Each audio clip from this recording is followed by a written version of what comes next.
So again, like in my previous discussions on universal basic income, there's definitely people that take kind of one or two sides, right? Whether they're for it or against it. So I think it would be kind of interesting for the audience, and also interesting for myself to maybe discuss that a little bit today. So could we maybe start on the arguments against universal basic income? Kind of like what are I mean, there's many different arguments, but maybe we can just touch on some of those key ones that that come to your mind.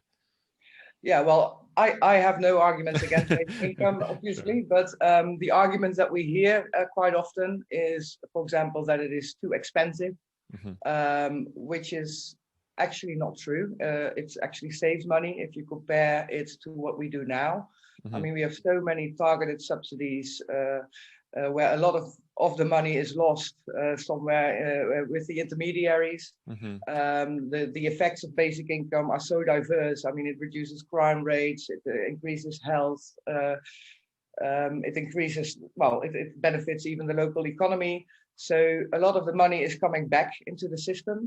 And so the argument that it is too expensive is actually not a real argument if you look at the evidence and the data.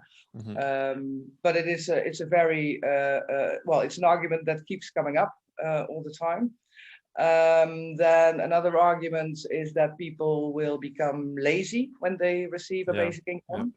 That is usually brought up by people that are not dependent on income to spend their time.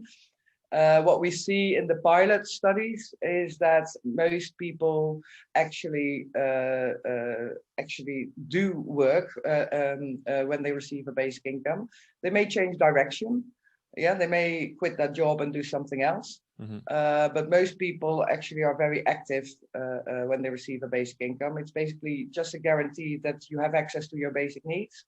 And most people have the intention to do good for themselves and their surroundings. And there's also in that discussion, it's also important to notice that there's a lot of people, mostly women, that do unpaid work. Yeah, so care Mhm. workers, for Mhm. example. And so if you touch that that that space of are people going to work, then you really have to think about what is work. Yeah. What do we call work? Do we mean a job Mhm. where you pay taxes, or do we mean that you're actually active doing things, and that includes thinking and writing? Mhm. Mhm. And then, yeah, maybe another argument that comes up quite often is that basic income would increase inflation. Right. Well, that's a very philosophical question, actually, because if you look at history, then we have had inflation since the Fed was Yep. introduced, Yep. and we never had a basic income. So, yeah, I don't think that basic income would increase inflation. On the other hand, I mean, if you just think about what basic income can do, it can, well, it will give people more money. Yeah. So they will be able to spend more. That could increase the prices of products and services. But people could also work for less money. So it can go either way. Mhm. Mhm. Um, yeah. I mean, again, I think inflation is more a political choice than a natural thing. So those are I think, the main arguments against basic income, or that are brought forward Mhm. against basic income. I'll just add one more because I know if I don't touch on this, some of the listeners will point me out. Yeah. Uh, I think there's also maybe like a difference between like universal basic income and kind of like basic income. So I think with like universal, it would still go to like millionaires, or even like Jeff Bezos might still get part of this, periodic cash payment. Um, uh, I think that that's also maybe one of the things that makes a lot of people maybe doubt the validity of kind of a universal basic income scheme, because like why would the richest man on earth need another $1,000 or $2,000 a month, and wouldn't that be better, I guess, attributed towards somebody who's poor or homeless or something like that? Could you maybe touch on that aspect?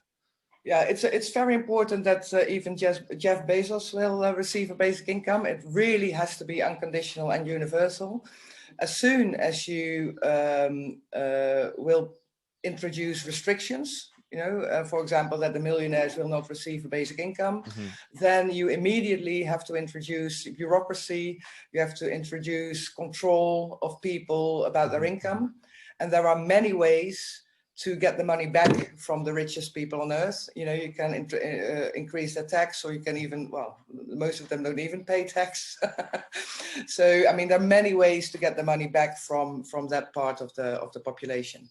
So, and as soon as you bring in restrictions, then the whole concept is basically gone, because it's the strongest argument for basic income is that it is so simple without hardly any bureaucracy. The only Right. condition you have to meet is being human, alive, and unique. Right. And Right.